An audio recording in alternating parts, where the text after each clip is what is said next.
Gaza में IDF की विध्वंसक एयर स्ट्राइक की खबर है। आईडीएफ रुक नहीं रहा, थम नहीं रहा, लगातार गाजा में बमबारी हो रही है। आईडीएफ की बमबारी से थर्रा गया है खान यूनिस का पूरा इलाका। हमास की बिल्डिंग पर आईडीएफ ने बड़ा हमला किया।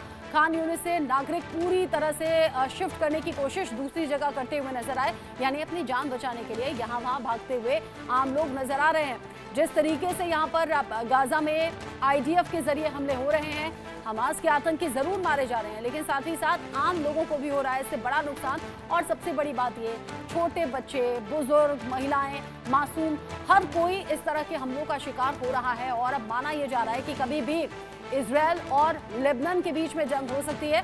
हालांकि पिछले कुछ हफ्तों में लेबनान और इजरायल के बीच में तनाव बढ़ा है और पिछले कुछ महीनों से संघर्ष की स्थिति यहां पर मौजूद दिखाई देती है। अब क्यों हम कह रहे हैं कि कभी भी इजरायल और लेबनान के बीच में जंग हो जाएगी, इसके इंडिकेशंस क्या हैं, ये एक एक करके आपके लिए समझना जरूरी है। इसमें संकेत नंबर 1 यानी कि इंडिकेशन नंबर 1 क्या मिल रहा है, यहाँ पर सीधे तौर पर जो जंग की स्थिति है वो बढ़ती हुई नजर आ रही है।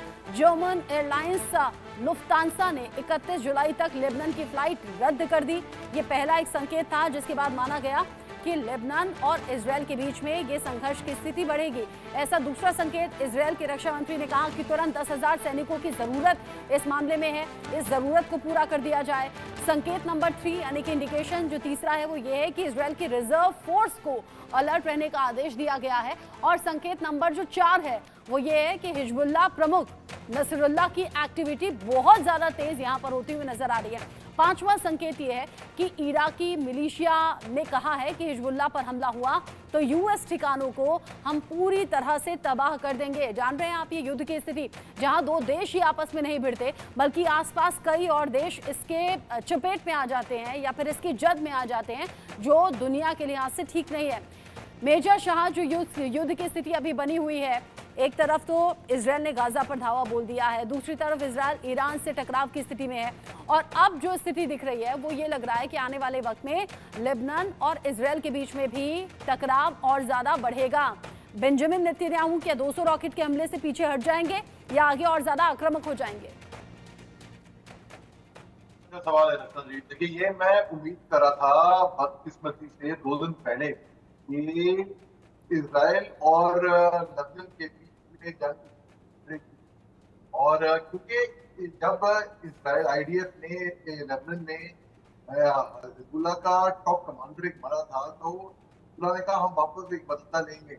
अब वो हिजबुल्लाह, अगर मैं ये आग्रह तब कर लिया था, अनाउंस कर लिया था कि अगर हिजबुल्लाह इसके अंदर आ गया और खतरनाक होगा इसके अंदर, क्योंकि फिर ईरान चुप नहीं बैठेगा और ईरान चुप नहीं बैठेगा तो सीरिया भी इसके अंदर आएगा।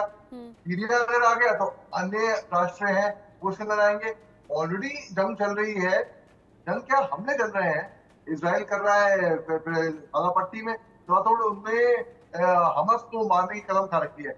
हमस का खात्मा वो बहुत मुश्किल है, कि उनके सेना प्रमुख भी ये बात कह चुके थे नेतन्याहू को कि हमस का खात्मा करना बड़ा मुश्किल है।